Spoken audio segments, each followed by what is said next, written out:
Thank you very much. Thank you.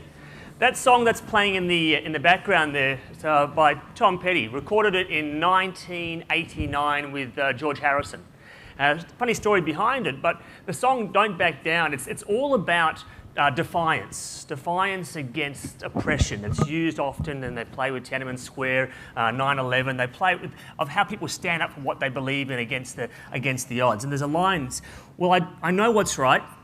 I just got one life in a world that keeps on pushing me around, but I'll stand my ground and I won't back down. And I reckon some days for you guys must feel a bit like that, where you're kind of dealing with resistance or difficult people or draining people, and sometimes you just got to stand your ground. How do I kind of push back? What do I do to not become drained in this process? So today I'm going to be talking about this topic on how it is that we become more influential, maximise your influence with those difficult, demanding, negative, non-compliant people, but without you becoming drained. And we're talking about breakthrough to excellence. All I can think about is that previously we've heard a lot of good speakers about talking about what you can do to achieve more. But what I want to talk about is what you can do to become more. That's not kind of an airy-fairy thing about trying to feel better, but it's really about how do you approach those tough conversations. The three things I want to look at really is having those tough conversations. What do you do to engage people who are narky, who are uptight? How do we influence those difficult people? And understanding the process of not becoming drained. So when you get home, you don't spend the next 2 hours just, unwinding on your partner, talking, and this happened and that happened, and they feel tireder than you feel because you've got all this stuff has come out, and you go to sleep, wake up feeling the next day, oh, here we go again. So what I want for you is a sense of empowerment in what you do. So in terms of breaking through to excellence, that you don't think, how do I get through? But it's really about stepping up and going through by becoming more so you don't feel drained by the whole process. Having said that, the way that I like to run the presentations is kind of, I don't want to give you facts and figures and studies. I'd like to make this practical and personal for you. So to do that, I make it somewhat interactive so you're gaining skills as we go through.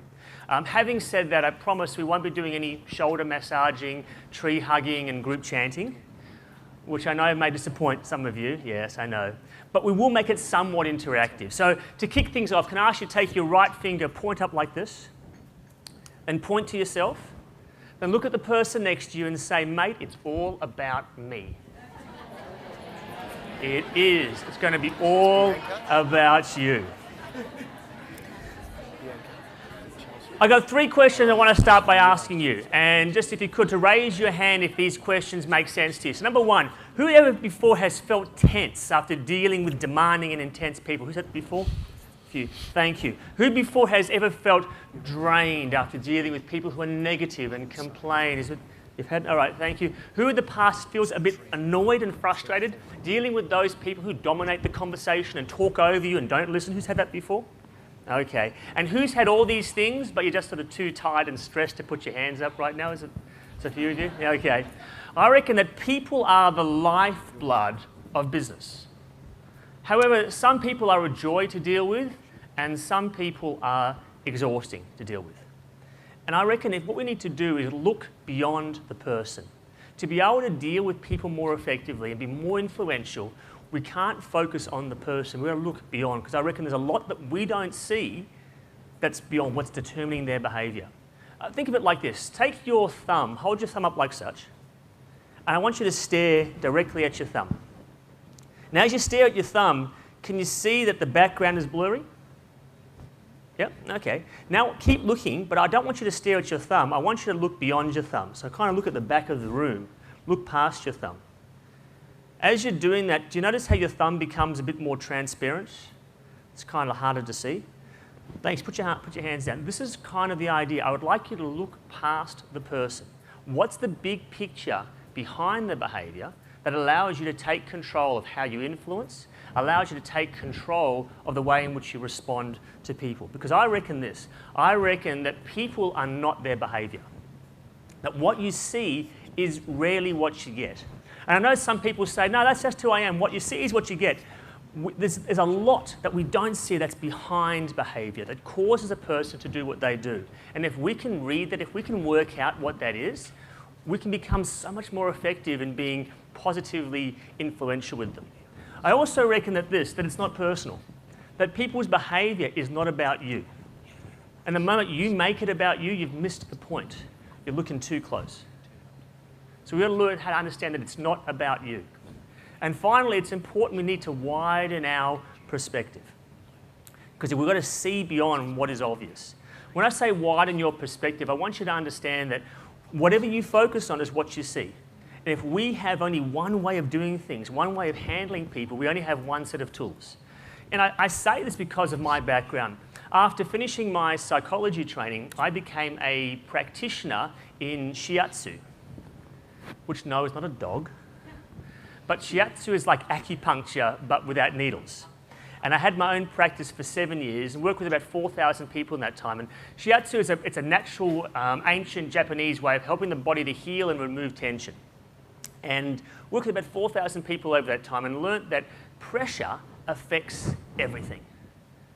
Pressure in people affects everything they do. It affects the way they sleep, the way they talk, how they behave, what they eat, everything about a person. However, pressure has a pattern. And if you can read that pattern in pressure, you can work with it far more effectively. If you can work with it in yourself, but if you can read pressure patterns in people, you can get where they're coming from. And rather than just dealing with what's right in front of you, you understand, oh, that is what's causing that. So if you just deal with the immediate thing, you miss the big picture. Think of it this way. Have a look at this picture here. Do you like it? Do you not like it? Just tell the person next to you, do you like it or not? Go.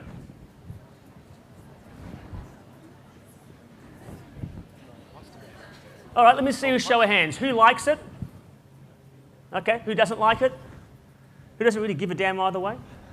All right, they say that beauty is in the eye of the beholder, which means that you don't experience things as they are, you experience them as you see them. You experience them as you see them. Whatever your perspective is how you see the world. And think of it this way. What do you see here? Do you see good? Or can you also see evil? Depends how you change the way you see things. How about here? Did you see this one before? There's the old lady looking forward or the young lady looking away.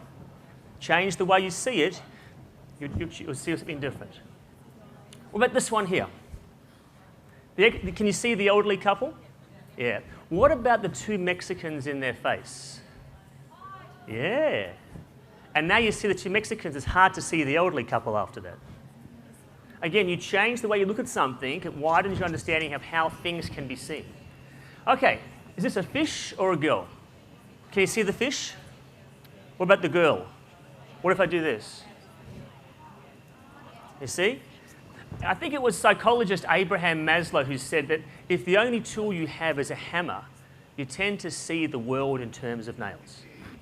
If you only have one perspective, one way of dealing with people, which is either just hit hard back or just be accepting or just try to fix things, whatever it is, if that's your one way of doing things, you have only one option and one set way of experiencing them. What I want to do is give you a couple of different options. I want to give you a range of perspectives so that you have a couple of choices as to how you handle and how you influence people who can be difficult, demanding or non-compliant. So having said that, I reckon that we have a couple of different types of interactions that you can have. Not all conversations are just me versus you, or it's me win, you lose. There are different types of interactions. If we can step back and go, what are the gamut of different ways of interacting? I reckon it can make a massive difference to the expectation we have from each interaction with a client, customer, etc., or even team member. Some interactions you have end well, like you get what you want, have a positive outcome. Some interactions have a negative outcome. You don't get what you want. So we have two scales there. We have, I get what I want, which is positive, or I don't get what I want. So that's negative. So you have two scales there. But also, some interactions can feel good, and some interactions don't feel good. So you have that contrast as well. Where across here you have a big happy face, they feel good, or over here where they simply don't feel good. And that gives us 4 different types of interactions you can have with your clientele, with your teammates, with your partners. Worst case, you're down here.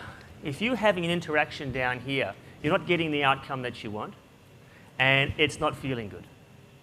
And if you're having an interaction here, what you have achieved is resistance. And you've all been there before. This is kind of like the hard-headed, dig your heels in, you won't give me what I won't give you what you want, so we'll just sit there and wait it out. It's what I call picket line conversation. We'll just wait it out, because I'm not budging, you're not budging. It's about being hard-headed and knowing what you stand for.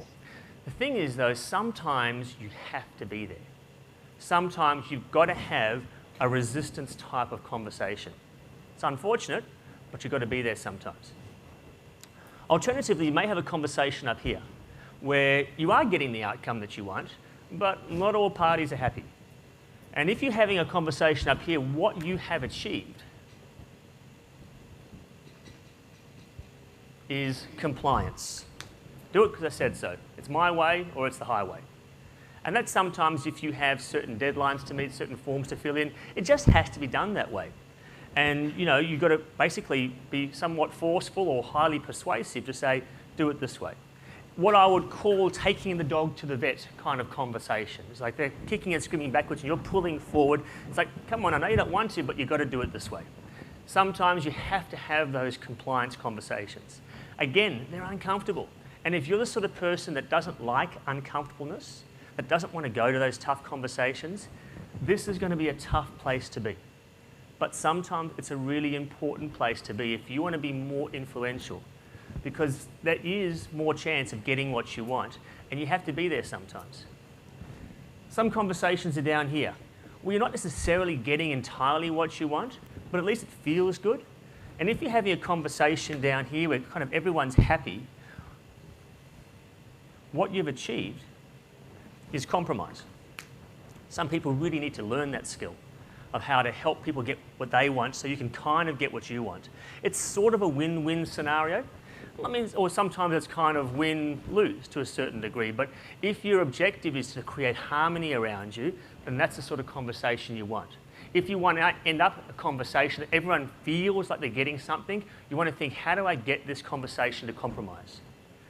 And then alternatively, what you've got is a conversation up here where you're getting the outcome and everyone's happy about it, and what you've achieved here is alignment.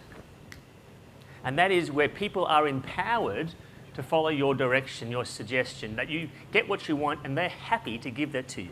And we heard from some of the speakers before the break about how we empower tenants and clients, etc., to want to bring business back. That's an alignment kind of conversation. The thing is, though, we'd love to have our conversations up here. We'd love to have our interactions up here. The reality is that some of them will never, ever get there.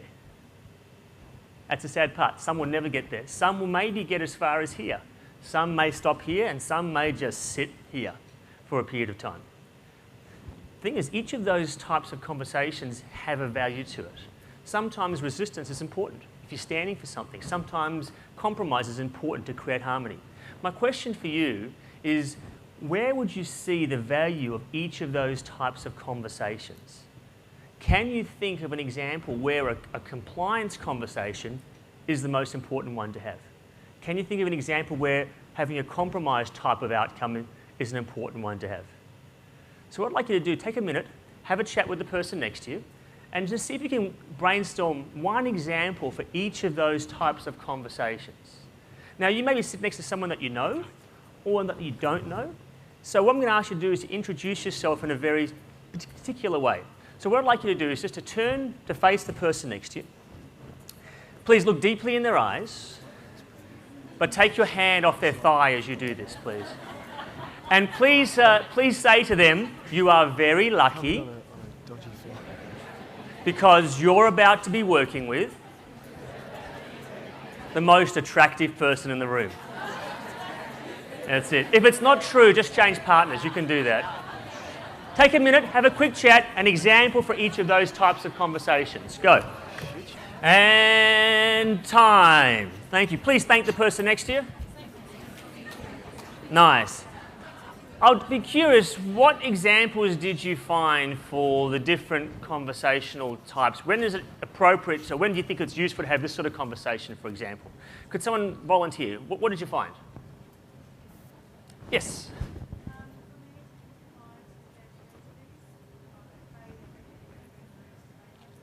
Okay. So the compliance is about, paying rent on time, vacating it. It's kind of, you do it this way, you don't do it at all. It's sort of my way or the highway. And here's the challenge: that if you're a nice person, and I hope that you are nice, but if you prioritise being nice over and above being clear, then you're going to have more of these conversations. But what you tend to do is you fall down to these conversations. You go, I know I need to be strong, but I'm just kind of keeping the peace here for a bit. So it's important to know when you've got to step up into here. And sometimes this whole philosophy, I know that this is a great philosophy of having a win-win scenario. I don't subscribe to that. I think if you can, you get win-win. There are some situations you can't get win-win, and trying to do so damages your ability to move forward. It damages your success rate. It damages also the amount of energy you've got in the day. What else did you find? Another example about where you'd have one of these conversations? Yes? We did a scenario of contacting the landlord about a place to just information through each weekend resistance and thinking with, and then we went into the compromise by saying, well, we'll attempt this.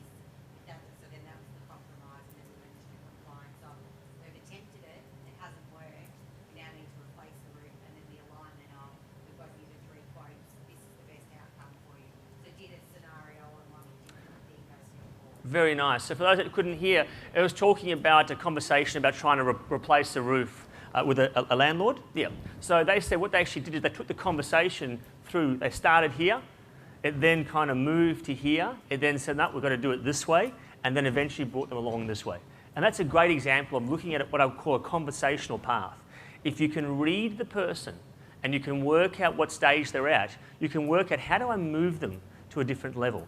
So if a conversation starts here, you might think, well, maybe the potential here is as far as I can get is to here. So how do I move them from here to here at least? Or maybe I'd rather at least get them to here so they're happy, so that maybe along the line we can get to here or even get to here. So you've got to know what the potential of the conversation might be.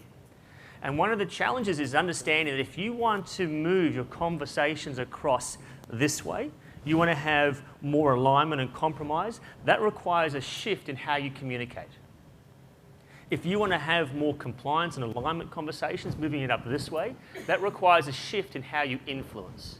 And I want to cover some ideas on how you can do that now. So what are some things you can do to have more of the conversational types that you actually want? The first principle is this one here. It's understanding that it's not about you. Who finds they sometimes take people to heart?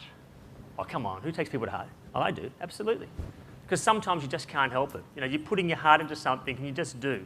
And there's a good reason why that this happens. And we'll try this in a bit of an activity. Just find a partner with the person next to you, and one is A and one is B. So decide who is A, who is B. Go.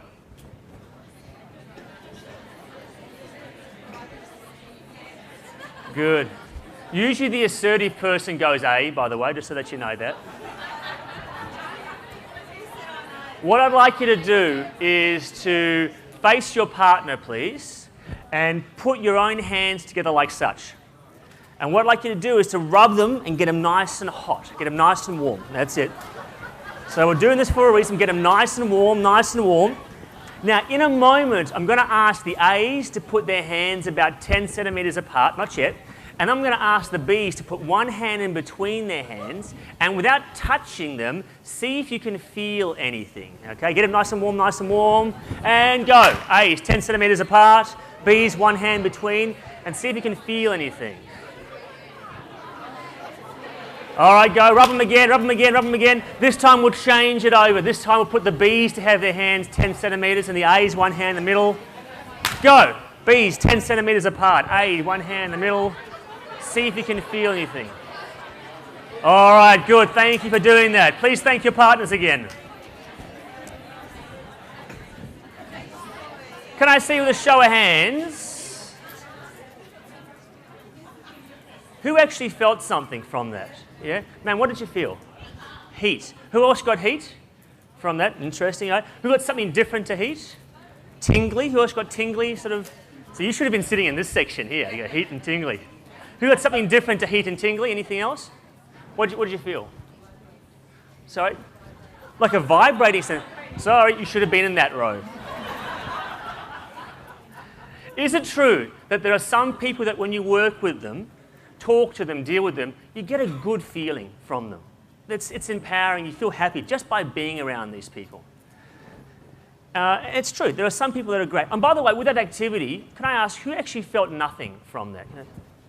Now, that's interesting, because usually it's only the lawyers who feel nothing when I do that. That's too much information for me. And it's true that some people that you work with, just by being around them, you can actually be quite drained and frustrated by them. Now, I don't want to go into the whole metaphysical reason as to what you do and how you feel, but understand this, that you get affected by people. And it's not about you. People turn up with how they are, with whatever issues they have behind them, and you got to understand that it's not about you. All conversations are simply an exchange of gifts. All conversations are an exchange of gifts. Let's say I have this gift here, and I walk up to you, Louise, and I say, Louise, would you like this gift? And if Louise says yes, and she takes it, to whom does the gift belong? Me or Louise? Louise, great. So if I have the gift, and I said, Louise, would you like this? And she says no, and she doesn't take it, to whom does the gift belong now? Me. Okay, so it's simple logic. All conversations are just gifts. People rock up and they give you these gifts. They give you the gift of frustration. They give you the gift of anger. They give you the gift of problems. They give you all these gifts. If you take it, go, oh, thank you, then it becomes yours. They don't belong to you. Stop taking them. The problem we have is that when things don't go right, we ask ourselves the question, oh, what did I do? What did I do to deserve that? It's the wrong question, because it's not about you. It's about them. People behave for their own, the way they behave for their own reasons. One reason people behave the way they do is because, one reason we react badly to people and we take things on is because of these inaccurate assumptions. My cousin's a dentist. He just bought a dental practice in Sydney. And the previous owner had a very good connection with his receptionist. So he still would go out once a week and take his receptionist out for lunch. However, he would come up in the lift and he would never actually come out to the dental practice. He would stay in the lift and he would call the receptionist so she would come down. And my cousin would think, what's with that? I'm good enough, you can sell the practice to me, but you can't come up and say hello? You know, what's with that? And my cousin was really upset with the lack of integrity that this other dentist had. Interesting thing, he made the assumption that the other dentist didn't want to see him. What was really happening is that the dentist who sold the practice to my cousin had so much respect for my cousin as a practitioner, he didn't want to come into his practice and show his face around to the clients. He wanted all the patients to relate to my cousin as the head dentist there. So he didn't want to come out and risk that. So he wanted to stay in the lift so that none of them saw him. Because of the inaccurate assumptions my cousin had, he made the problem about him. It's nothing to do with him. He's just right place, wrong time. Be careful about the assumptions you make about why people do what they do. It's not about you. Sometimes it's about projection. But some people like to get up in the morning and look around and go, who can I blame for how I feel today? You. And they'll just rock up and they'll throw it onto you. They'll give you this gift of, I'm angry, I'm upset, and it's your fault because of this. And you go, okay, I'll take that. And you try and fix it. Who likes to be a bit of a fix-it person? Who likes to help people and fix them? Yeah, me too. Being in the helping field, and I do. People's happiness is not your responsibility. People are responsible for their own happiness. You can't fix everyone. When they rock up and they want to project it onto you, realize they're giving you this gift that doesn't belong to you. It's not about you. So don't accept it when someone rocks up and wants to project their anger, their frustration, and blame you for their issues. Sometimes it takes more courage to say no than to say yes. I know that's your thinking. Events can be another reason why.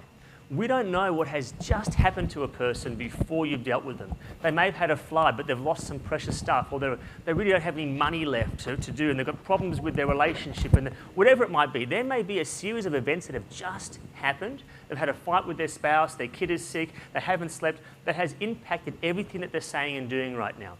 And it may just be in the last 12 to 24 hours that all this stuff has happened. Remember, if you're looking at a person close up like this, you're missing the big picture behind them. What possible events could have caused them to behave this way? And stop making it about you. What could I do? What did I do? It's not about you. It's about them. And finally, it could be about their history. Maybe they've dealt with another property manager in the past who's done a number on them, who didn't have a high level of service, who really didn't work well with them. Maybe they've had a mate who's got in their ear, go, careful about them property managers, they'll take you for a ride. And they've turned up with all this baggage before they've even had the conversation about, because that's their history that they bring into the conversation. When they do that, you can't fix that. That's their baggage. Remember, it's not about you. So my question for you is, how do you make sure that you don't take this stuff on personally?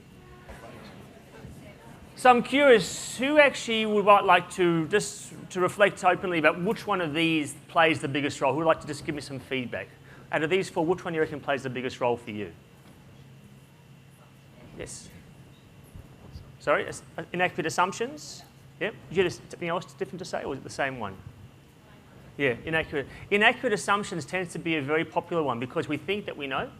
I like the Hogan's Heroes Sergeant Schultz approach, the I know nothing. And am I showing my age there as I say that? Yeah, you are. Yeah. Assume that you don't know. I know you're smart, but assume that you don't know and always find out. So that's one approach. Remember, it's not about you. The next one is to understand how we have to speak their language.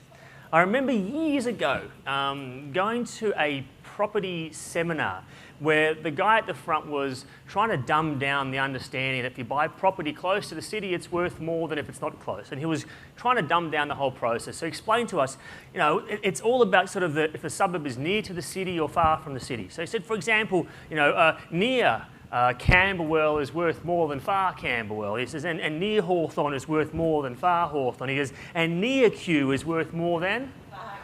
Thank you. And all of a sudden, what he said was very different to what we heard. And I reckon sometimes we have these conversations with the people we work with, that what they say isn't always what we hear. We have these parallel conversations. And if we need to understand their communication style, how do these people like to communicate? Because not everyone will communicate the same way that you want to communicate. They have a different style. And if you can read that style, again, read the pattern of pressure, you can get them much easier. And you don't have to fight them because you get what they're trying to do. I learnt this actually when I was in my shiatsu practice. I was working with a bloke. First time I actually had ever seen him, his name was Arthur. Arthur stood about 6'7", big guy. He broad shoulders. The only bloke I knew that when he came into the practice had to sort of duck his head through the door jamb to get in. And Arthur spoke with this deep sort of husky voice. And Arthur walks in, he sits down, doesn't say hello, he just gets out his phone and starts doing some texting. Now, I think that's okay. So I look at Arthur and say, hi Arthur, my name is Michael, I just want to ask you a couple of questions before we get started. Arthur doesn't even give me eye contact. He just texts away. He says, nah, mate, I'm not doing any of that. Just shut up and do your work. Now, I don't know about you, but that doesn't really do it for me, you know, working with someone. And if you can imagine that this arrow reflects Arthur and his energy and how he comes out.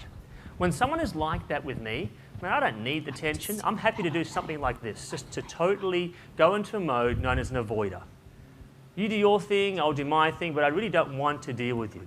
So I'll hide behind emails, texts, messages, whatever it might be, but I just don't want to deal with you. However, it was my clinic, so I couldn't quite leave. So I figured, how am I going to handle this guy?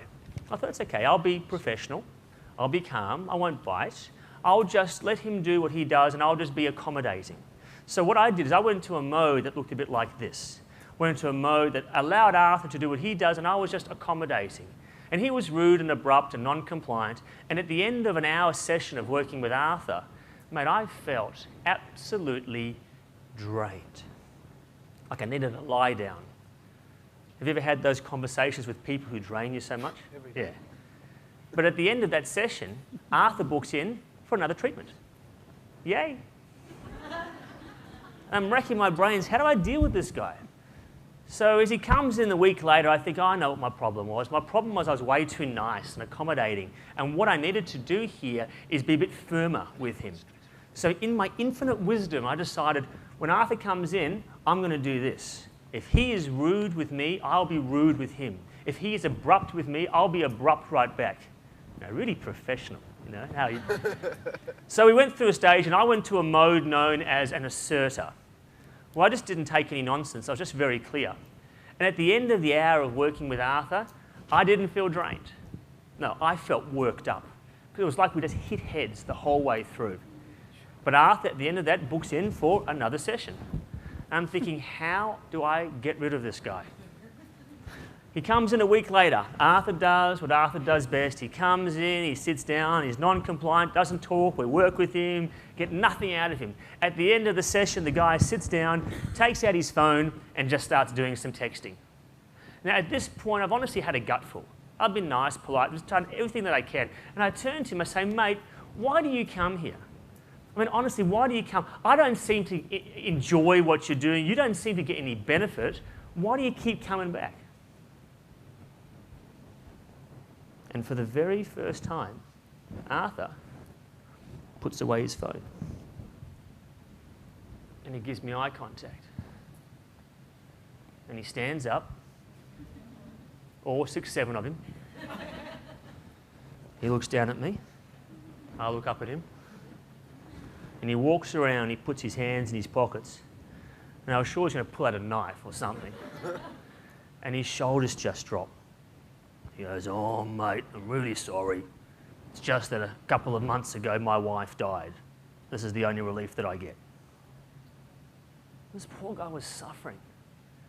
And here I was trying to avoid him and please him and assert him, and this guy was just crumbling.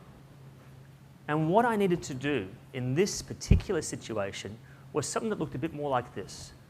To understand where the guy was coming from so I could partner him to a common destination. If you can get the communication pattern of the person, if you can read them, you don't have to fight them. These are 4 different types of ways you can communicate. It's probably not the first time you've come across this, but I want you to work out, where do you reckon you are on this? If you could say, oh, that one is me, which one do you reckon it is? I know you can be all of them, that's the whole point, you can be all of them, but which one do you reckon best defines you? Just tell the person next to you. Go. Thank you for doing that. And here's the interesting thing, is that you are not one of them. You are all of them. This is not a personality type. This is a way in which you communicate. Sometimes, just as we did with this point here, your conversation can move. You can sometimes start in pleaser, go to avoider, and end up in asserter. But you've got to recognize what's their pattern. If you get them, if you see the pattern behind the person, you don't have to fight them. If you're looking just at them, you're going to miss it, because all you're seeing is this narkiness or this arrogance or this insistence or this lack of tolerance coming towards you. And you're going to miss the big picture. Go, oh, they're just an asserter. Asserters just about clarity. They just want to get what they want. Great. Asserters love asserters. Let's just give them an asserter back. We've just got to get them. The idea is understanding that avoiders like to do things in isolation, head down, tail up. They don't like to be micromanaged. If you are an avoider and people try to engage you in conversation, you will push back in terms of, so not to engage you in conversation, if they try to engage you in an argument, you'll clam up, you'll get intense real quick. Pressure cooker. So you've got to learn, how do I move from avoider to partner? Because a partner wants to understand what you're all about. The partner wants to ask some questions, wants to get to know you. The partner is great at building rapport. And if you know how to move into partner and then move back to avoider, that's gold. However, if you happen to meet someone who's an asserter, asserters like asserters. And asserters work really well sometimes with partners who listen to them and go, great, let's do this together. But if you're a pleaser, if you want to make everyone happy and you don't set good boundaries for yourself, you're always going to feel, why does everyone dump work on me? Why does no one appreciate me? Why does everyone take advantage of me? Because the pleasers are busy trying to please everyone else at the expense of themselves. Knowing what your communication pattern is crucial and trying to match or work out the other person as well. Please turn to the person next to you and say, speak their language. Go. You've got to speak their language. Now, some of you might be wondering why we have a kick shield up here. And when I arrived this morning, the lady at the front desk said, "What's that for?" And I said, "Well, I hear it's a tough crowd." She didn't laugh. She said, "What's it for?" I said, "I hear it's a tough crowd." She still didn't laugh. The reason I've got this here is to understand that we need to be able to take control of conversations. We need to say that when you're engaged in a conversation with the client, customer, tenant, etc., landlord, that how the conversation flows actually is determined by you, not by them. There are actually 5 control points in every conversation that if you take them, you actually can help as to how long the conversation goes and where it ends up. I'm not talking about manipulating and trying to get them to say yes. I'm not talking about that. I'm talking about recognizing where are the control points that move a conversation from start through to finish, and are you taking advantage of them? I go back 20 years. I'm fighting in a martial arts class. Martial arts has been part of my life almost forever. But when I was in my early 20s, I'm fighting in a martial arts class, and I thought I was doing pretty well. You know, I would punch, and my instructor would punch, or the guy would punch, and we were kind of going 1 for 1. After a while, my instructor comes up and says, "Okay, stop. And he turns to me. I thought he was going to tell me how well I was doing, how great my technique was. He says, "Michael, I notice you're getting hit a lot." I said, "Yes, I noticed that too." So the problem you've got is you're just standing there and taking the punch. He said, "Any thug can take a punch. There's no skill in that. The skill is using the punch to your advantage." I said, "I get that, but when you're fighting, you're intense." He said, "Okay." He went to the back of the room and he grabbed a red pad like this. And he held the pad. He says, "Okay, I want you to hit the pad as hard as you can." Now, my instructor, he was 5'1", 5'2", small Japanese guy, no more than maybe 60 kilos. So not a strong, big, tough guy. He holds the pad. He says, "Punch hard." And I think, all right, I'll punch hard, no worries. So I wind up, let go, bang, hit the pad hard. And he's holding it, bang, it hits hard and he falls back a few steps. He says, "Oh, good power, good power." Punch again. I said, "All right." So I wind up, as I'm holding on, bang, hit the pad nice and hard. And again, boom, hits the pad and he falls back 2 or 3 steps. And I'm feeling pretty good about myself. And he's going, "That's very good, but I want more power." I thought, "You want more power? I can do power." So I wind up. I thought, I'm going to give him one that's going to send him across the dojo floor. Get in position, loosen up. And I let go, and bang. And as I take off, and he teaches us how to punch like a whip, that when you put your foot down, the strength doesn't come from here. It comes from your foot that goes through your leg into your hip. So the whole body, bang, it snaps and punches. So as I've just placed my foot down, I've gone to the point of no return. This punch is going. As I've done that, he's standing there, and he just drops the bag. Now, he has one of my hardest ego-driven punches ever. What he does is very interesting. He stands there, and he puts one hand up like such to protect his head. He then, as my punch is coming towards him, he just cradles his hand towards my hand. He connects with it. As he does that, he just angles his wrist 45 degrees so that my hand goes away from his face. It's now going across to there. It was no more than just that. As he does that, he transfers his weight and pushes my hand in this direction and directs me across to here. So I have now gone from here, I am now flying across the dojo floor. And as I happen to go right past him, he gives me a kick on my backside just to make sure that I land bang, face down on the floor. He then steps back a bit so everyone can see. He says, "Do you understand now? It isn't about power, it's about control." And the one thing he teaches us is this humbleness, that you must say, "Thank you for teaching me all these things," when you're sitting there face down. What is interesting, though, is this is a process. Those 5 steps, even in martial arts, is a process that you use in conversation. Those same 5 steps is about the way in which you protect the first part of any conversation. If someone comes in and they're narky, they're upset, they're angry, you need to set the rules of engagement. How are we starting this conversation? If you allow them to dictate the way that we start, then they have that point of control. So who controls the first point? I'd like to help you, but I can't do it when you're yelling at me. Now, I never tell anyone what to do. I never tell anyone what to do. I just tell them what I can do. So I set the rules of engagement. Happy to do so, but I can't do it when you're yelling. You need to have that protect. That's your first point of control. The second point of control is the connect. Now, this is where the person needs to talk about what's happening and what they get and what their problem is. They need to be able to tell you exactly how they're feeling. And you need to do that without justifying, without defending, without explaining. This is where you fact find, you dig, you understand. So tell me, what's going on? How is it affecting? How much does it cost you? Okay, and you dig. Because if you don't control this point, you'll keep coming back, and what it will turn into is an ongoing complaint, a whinge that keeps going over, and you hear over and over again. We've got to give them permission to get it out. Because once they feel heard, then they'll listen. You don't give them that permission to feel heard, I don't care if you know what you have to do, that will fall on deaf ears.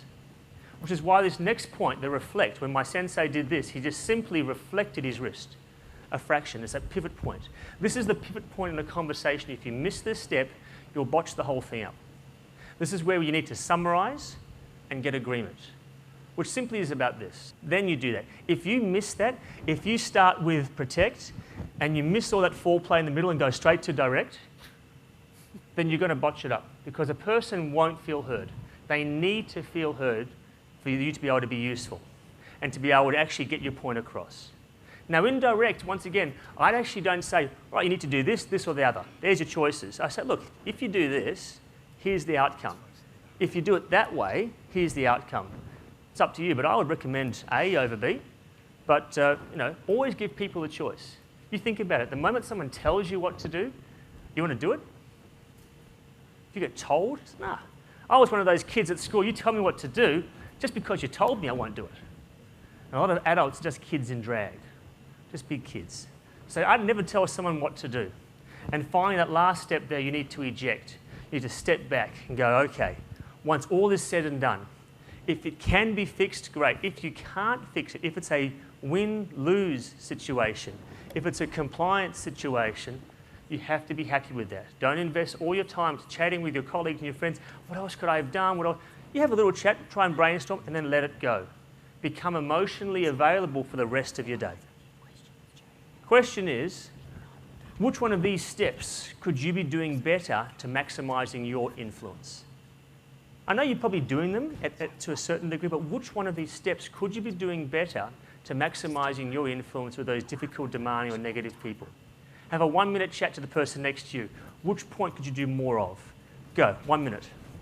So we've covered a fair bit. We've talked about the importance of understanding to expand your perspective. We understand that it's not about you. We understand you've got to speak their language and control the conversation. Remember that sometimes you are steering too close at the person to get the big picture of what's behind it. What you see is not what you get. Read the pattern behind the person to take control of the conversation. It's called the iceberg principle. There's a majority of the stuff with an iceberg you don't see that's underneath the water. With people, it's the same. There's a majority of behaviour you don't see. All you see is what they say to you or what they do. If you read what's under it, you become much more effective in dealing with them. So I ask you now, what is possible for you? If you could take just one of these ideas and put them in place, what difference might that make for the way in which you operate, for the level of stress you may experience? If you could reduce that, if you could actually come into the office and, as was said before in the previous session, rather than deal with all these emails and this urgency and not feel drained or upset by it, but go, oh yeah, that happened, and you can just flow through it, you can deal with people faster, what difference would that make to you? Because I really want to encourage you to take action, to do something with this.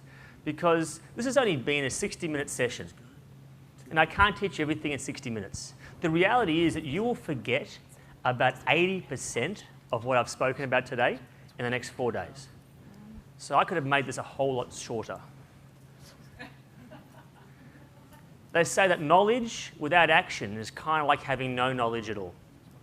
So I want you to think, what's one thing you can do to actually put this thing into place? How can you actually take some action to put this in place? Well, what I want to do is to help you to do that. And as part of this presentation, I've put together a series of resources to help you to put these things in place. So when you do leave, next week, the week after, you can actually remember what we've spoken about. And if you think there's someone else who's in your team who could use it, you could also share the resources with them. Here's what I'd like to offer you. On your chairs there is a form here. Does anybody not have one of these forms? Just raise your hand if you do not have. Okay, if you do not have one, there are some spares just over here. Feel free to come and grab them. I'm going to put them just over here, these forms. This is basically, there are two resources here. One is an ebook that I have written, The 7 Ways to Prevent Becoming Overworked, Stressed Out and Run Down. I've put this in PDF form so you can download it. If you feel it's important to share with your friends, you're welcome to do so. There's no charge for any of this stuff. Just so that you know, if you're in protective and sales mode, there's no charge for this stuff, okay? There's also, I've put together a manager's manual, which is a short, again, PDF document that goes through all the principles that I've covered today and talks to you about how do you put this in place with your team. So if you have team meetings and you want to put these things in place, it takes you through step by step so that you don't have to guess how to do that. If you'd like to receive one or either of those two things, just tick it on the sheet, fill in your details, and we're going to hand them in shortly. Okay, what also you've got for each person, if you've taken some notes today, that is great, but I've actually given you a one-page summary as well. Yeah, but I wasn't going to tell you that before, so you can take notes. Okay, so there is one of these for each person. To make it easier to remember this stuff, and I know this will sound like the steak knives are coming in, but to make it easier to remember, I've also put this presentation onto an audio CD. So you can listen to it in the car, again, pass it to a colleague. There's no charge for this stuff. So if you want it, here's how it's going to work. I'm going to put the audio CDs in a box just here. We're going to do this shortly. There's one per person here. I've got the handouts that are here. If you've got a form you want to hand in, so you can get the resources, place them on this table here.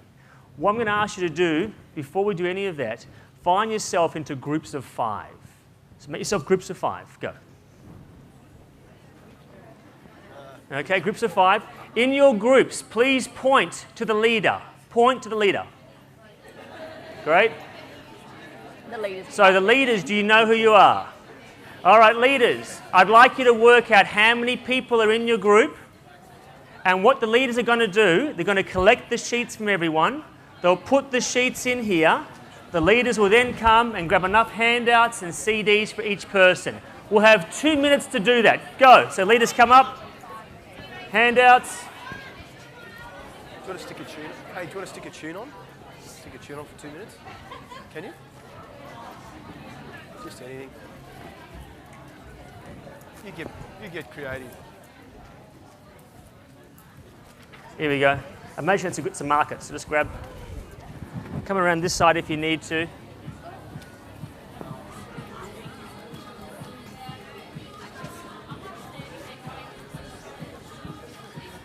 Yeah, I've spoke up there a couple of 90 times. seconds to go. Feel free to push and shove and use your elbows. I think that's important at this stage. Yeah, fantastic. I saw Jade not long ago, actually. Yeah, she looks a lot less stressed. I went to a wedding actually in December, and she was at the wedding. Yeah, is she pregnant? 60 seconds, so get in there, grab the CDs, grab the handouts, grab what you need, and then we can wrap up just in time. Did you? A mate of mine's just in probably the last There you go, it's all part of it. years, has been the CEO for Landmark Harcourts. And did you have any 45 seconds, use your elbows to get in if you need to. He was like an area manager with Harcourts. You're very welcome. Small world. Make sure you thank your leaders for giving you these lovely gifts as well. Very water at good the back. memory, Karen. In what Oh, period of time? alcoholic. Fantastic, I think we're almost done We're there. at a race. All right, so we're about, my time is almost up. I want to finish up by just summarising everything that we've done. So could I ask you just for a moment, empty your hands and stand up for me. Yep. Yeah, going to touch on a little bit of that today too. The key things we talked about today was the importance to expand your perspective. Here's what I'd like you to do. Put your hands behind your head and say, expand my perspective. Jade? Exactly. I want you to realize it's not about you. So do this. Say, it's not about you. Not about you. I want you to speak their language. Put your hands like this and say, speak their language. And I want you to control the conversation. Say, control the conversation. Wonderful. Thank you very much for coming along. My name is Michael Licenblat. Keep bouncing back.